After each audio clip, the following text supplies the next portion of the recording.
So hello and welcome to NVS affairs. Sorry for delay videos, क्योंकि आज के समय हमारी तरफ कुछ लाइट्स की प्रॉब्लम थी, इसीलिए वीडियोज डल नहीं पा रही थी। तो चलिए आज की सेशन को हम शुरू करते हैं। अब तक तो आप सबको न्यूज मिल चुकी होगी कि अमेरिका के फॉर्मर प्रेसिडेंट डोनाल्ड ट्रंप को असैसिनेशन करने की कोशिश करी गई है। आखिर विश्व के एक सुपर पावर देश में आजकल यह सब हो क्या रहा है, तो चलिए आज की इसी सेशन में हम जानेंगे इन सब के बारे में।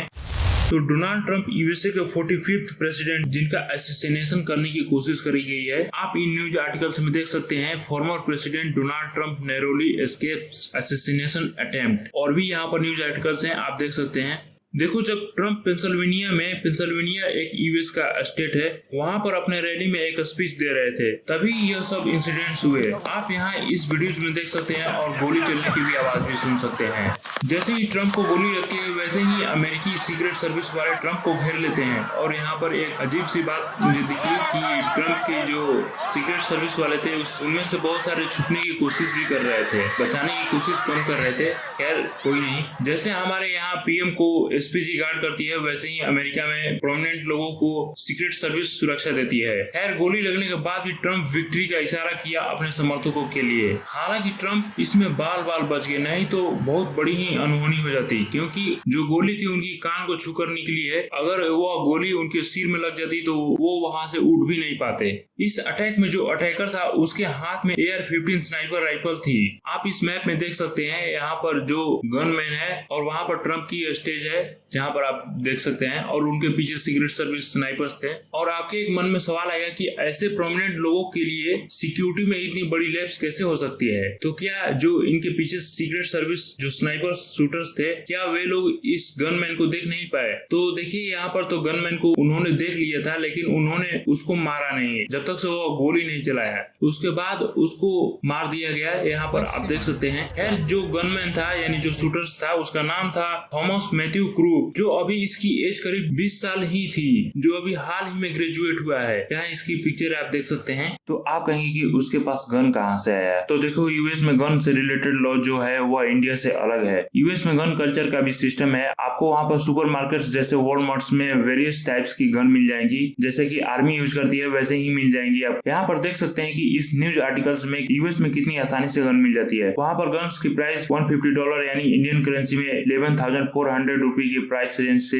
शुरू होती है। यही एक और कारण है कि यूएस के स्कूलों और मॉल्स में मास शूटिंग हो जाती है, जिसमें बहुत सारे लोग मारे जाते हैं। बीबीसी के एक रिपोर्ट्स के अनुसार साल 2023 में 632 लोगों की मास शूटिंग के चलते यूएसए में डेथ हुई थी। इनमें कई सारे इंडियंस की भी डेथ हुई थी। खैर जिसके बाद से तो वहाँ की मीडिया ने ऐसे आर्टिकल छापना शुरू कर दिए। Attack on Trump reopen a chilling chapter in American politics. जी हाँ, अमेरिकन पॉलिटिक्स में ऐसे असैसिनेशन करने की बहुत प्रयास हो चुके हैं और बहुत सारे प्रयास सफल भी हो चुके हैं। अब आप कहेंगे कि इतना सब कुछ हो गया, जो अभी प्रेसिडेंट बाइडेन है उन्होंने क्या कहा? तो प्रेसिडेंट बाइडेन ने कहा है कि मुझे बताया गया है कि ट्रंप पर रैली में उन पर शूटिंग हुई है।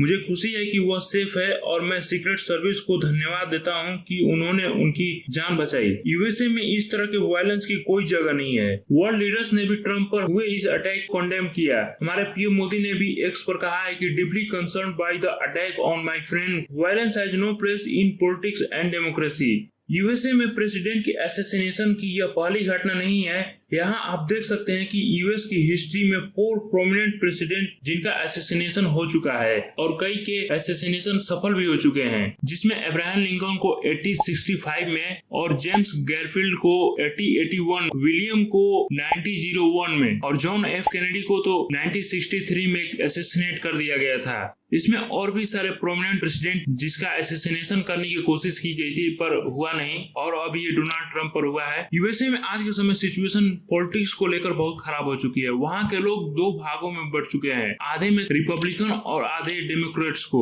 खैर इस सभी इंसिडेंट्स के कारण डोनाल्ड ट्रंप को आने वाले 2024 के जनरल इलेक्शन में, जो अभी नवंबर में होने वाली है, उसमें काफी एज मिलेगा, क्योंकि जो वहाँ के सेंट्रिस्ट थे वे भी चाहेंगे कि अब डोनाल्ड ट्रंप को ही वोट किया जाए। यही नहीं, अभी हाल ही में आपने भी देखा होगा कि बहुत सारे देशों के जो लीडर हैं उनको भी असैसिनेट करने की कोशिश की गई है। इससे पहले आपने सुना होगा कि स्लोवाकिया के के जो पीएम फिगो है उनको भी असैसिनेट करने की कोशिश की गई है। और हम ये भी देखते हैं कि आज के समय यूएसए में डेमोक्रेसी बहुत अलग प्रकार की हो चुकी है और यही यूएस पूरी दुनिया में डेमोक्रेसी की डिफिनेशन बताते चलता है, क्योंकि उसके घर में भी आज के समय जो डेमोक्रेसी की डिफिनेशन है वो भी बहुत खराब हो चुकी है। आगे से जब ये डेमोक्रेसी इंडेक्स बनाएंगे तो भारत और यूएसए को कंपेयर जरूर करना चाहिए। तो खैर आज की इस वीडियो में बस इतना ही। आगे किसी नए वीडियो में किसी नए टॉपिक पर मिलेंगे, तब तक के लिए धन्यवाद।